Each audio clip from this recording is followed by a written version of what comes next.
दे रहे हैं तो फिर आपने तो पूरा केस ही डिसाइड कर दिया। भाई कितने साल हो गए, 93 से अब 30 साल हो गए। हाँ, उसमें मूर्तियां कहाँ हैं, कैसे मालूम उनको? तो ये प्लेसेस ऑफ वर्शिप एक्ट का वायलेशन है।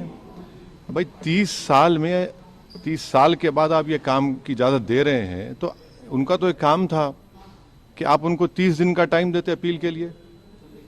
आप कहते हैं कि 7 दिन में पूरा निकाल दो, ग्रिल्स निकाल दो और आप इजाज़त दे दिए। तो ये सरासर गलत फैसला है। और आखिरी बात यह है कि नरेंद्र मोदी की सरकार जब तक अपनी खामोशी को तोड़ेगी नहीं और साफ तौर पे कहेगी नहीं कि हम प्लेसेस ऑफ वर्शिप एक्ट के ऊपर स्टैंड बाय करते हैं, ये पूरे तनाज़े चलते रहेंगे। और मैं फिर से कह रहा हूं कि जब बाबरी मस्जिद का टाइटल सूट का जजमेंट आया था, मैंने जिस एप्रीहेंशन का इजहार किया था कि वो फैसला यकीनन सुप्रीम कोर्ट हमारा आखिरी कोर्ट, हम इज्जत करते हैं, मगर फेद की बुनियाद पर आने से ये तमाम चीज़ें खुल रही हैं। और उस सुप्रीम कोर्ट के फैसले में प्लेसेस ऑफ वर्शिप एक्ट को बेसिक स्ट्रक्चर का हिस्सा करार दिया गया था। तो फिर ये लोअर कोर्ट सुन क्यों नहीं रहे हैं और केंद्र सरकार क्यों नहीं बोल रही है? अब देखना यह है कि अब इंतज़ामिया कमेटी शायद इलाहाबाद हाई कोर्ट में अब इस जजमेंट गलत फैसले पर अपील करेगी।